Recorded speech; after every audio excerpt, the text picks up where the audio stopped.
Hello everyone and welcome back to the channel. तो आज हम एक बहुत ही इम्पॉर्टेंट टॉपिक पे बात करने वाले हैं, फ्लैट फुट। तो असल में फ्लैट फुट होता क्या है, पहले ये समझते हैं। जब आप अपना पैर ज़मीन पे रखते हो तो आपके पैर की अंदर वाली साइड एक नेचुरल कर्व होता है, यानी कि एक आर्क होती है। तो ये जो आर्क या तो जब पूरी तरह से ना दिखे आपको या फिर बहुत ही कम हो जाए, तो आपका जो सारा पैर है वो ज़मीन को छू लेता है या फिर बहुत ही कम हो जाती है ये आर्क, उसको हम फ्लैट फुट बोलते हैं या फिर पेस प्लानस बोलते हैं। ये जो आर्क है इसका होना क्यों ज़रूरी है, ये एज अ शॉक एब्जॉर्बर काम करती है एंड आपका जो पूरी बॉडी का वेट है वो दोनों पैरों पे इक्वली डिस्ट्रीब्यूट भी करती है। तो अब इसके कॉजेज क्या क्या हो सकते हैं, यानी कि ये फ्लैट फुट होता किन में है। सबसे पहला इसका रीज़न है जेनेटिक्स, यानी कि आपको ये चीज़ बचपन से ही है। कईयों के फैमिली हिस्ट्री में ये चीज़ कॉमन हो जाती है तो उसकी वजह से ये आपको भी होती है। सेकंड है ओबेसिटी। अगर आप बहुत ज़्यादा ओबीस हो तो आपकी जो आर्क्स हैं उन पे एक्स्ट्रा प्रेशर पड़ता है जिनकी वजह से वो उनको डैमेज होती है। Third is wear and tier.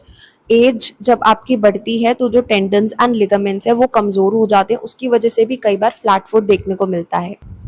कई कंडीशंस की वजह से भी ये हो सकता है, जैसे कि रूमेटॉइड आर्थराइटिस एंड डायबिटीज। अगर आपको कोई इंजरी हुई है पैर या फिर एंकल में, उसका कॉन्सिक्वेंस भी कई बार फ्लैट फुट देखने को मिलता है। तो अब इसके सिम्टम्स क्या क्या आ सकते हैं। सबसे पहला तो कॉमन सिम्टम है इसका पेन। आपको एंकल या फिर आपकी हील में पेन होना स्टार्ट हो जाएगा। सेकंड है स्वेलिंग, पैर के अंदर की तरफ या फिर एंकल में आपको स्वेलिंग फील होगी। Third stiffness. Then fourth is चलने में दिक्कत भी करता है, यानी कि गेट ऑल्टरेशंस भी आती हैं इसमें। तो अब आप लोग इसे मैनेज कैसे कर सकते हो। इसे मैनेज करने के 3 तरीके हैं एंड तीनों ही बहुत इंपॉर्टेंट है। अगर आप इन तीनों को अच्छे से फॉलो करोगे तो आपको बहुत ही अच्छा रिलीफ मिलेगा। सबसे पहला है फिजियोथेरेपी। फिजियोथेरेपी में हम कुछ स्ट्रेंथनिंग एक्सरसाइजेस करवाते हैं, कुछ स्ट्रेचेस करवाते हैं इन आर्क्स के लिए, ताकि ये जो आर्क्स हैं वो अच्छे से सपोर्ट कर सकें आपकी बॉडी वेट को। सेकंड चीज आती है आर्क सपोर्ट, यानी कि आप मार्केट से एक आर्टिफिशियल आर्क्स मिलती हैं, वो आप यूज कर सकते हो। उससे आपके पैर को सपोर्ट मिलेगा एंड आपको चलने में भी इजी लगेगा।